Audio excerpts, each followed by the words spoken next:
All right, hi, I'm with Bethany, one of our patients, and this is Nicole. We're going to ask her a few questions today about our visit. Why did you first start coming to see us?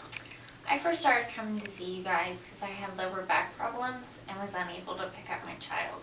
He's 2. And how long have you had these problems?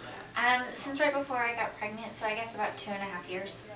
Okay, and have you tried anything in the past to help with those problems? I've tried heating pads and other chiropractors, but was unsuccessful with having the immediate relief that I needed. Okay, and how would you describe this experience at this office? Absolutely fantastic. The staff is wonderful. They're so friendly. I get immediate relief every single time that I come in, and I can totally tell a difference with how I was before and how I am now. Okay, and would you recommend us to any family and friends? Absolutely. I've already passed out quite a handful of recommendations, and I will continue to do so. Okay, great. All right. Well, thank you very much and have a good day. Thank you.